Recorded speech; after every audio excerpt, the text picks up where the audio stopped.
tulong panghanap buhay sa ating displaced o disadvantaged workers program o KONTUPAD. Isa ka programa sang national government pinaagi sa Department of Labor and Employment na nagahatag sang trabaho sa mga pumuluyo ilabi na sa subong nga krisis. Isa ka programa nga gintinguhaan man ni Governor Nonoy Evan Contreras nga mapangitaan sang pondo para sa mga kapisnon. Nanong sarang mabulig namon sa mga pumuluyo, especially ng may COVID, dapat mabatsyagan sa pumuluyo subong ang gobyerno. Mabatsyagan ninyo dapat ang bulig namon. Sa pagpanikasog sang gobernador, natigayon nga matagaan ang masobra 2,000 ka mga pumuluyo sa probinsya. Isa na diri ang 39 anyos nga si Nanay Italy Michelina, isa ka labandera sa Barangay Esteban, Banwa sang Pilar nga nagabulig sa iya nga pana nga tricycle driver agud mabuhi ang ila pamilya. Galabada lang ako sang una. Bisan barato gani ang iban bayad ginabaton ko lang ma'am kay katungod sa kapigaduhon. Pero subong nga kapigaduhon ma'am kag pandemic wala gid sa minagapalaban tungod wala na kuno sila isuhol sa akon.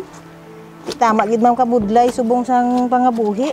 Apang sa pag-abot sang ECQ, mas malala nga problema pa ang ila ginpangatubang ilabi na sang nagdugay ini sang halos 3 ka bulan. Gani ano na lang nga kalipay ang iya nabatsyagan sang nag-abot ang programa nga tupad kung sa diin isa siya sa mga kwalipikado nga benepisyaryo. Pagkabalo ko ma'am nga makuha na namon ina ma'am ihatag sa amon, nalipay man ako ma'am kay subong wala gid kami pang bakal bugas kag kung ano-ano sa sulod balay namon ma'am. Sinilamang Oktubre 7, 2020, takna ang alas 9 sang aga sa pagpanguna ni Mr. John Beldea, Peso Manager sang Peso Capiz. Nabaton ni Nanay Italy ang cash nga nagabalor sa 3,950 pesos nga iya sweldo sa sulod sang 10 kaadlaw nga pagpanglimpyo sa ila komunidad.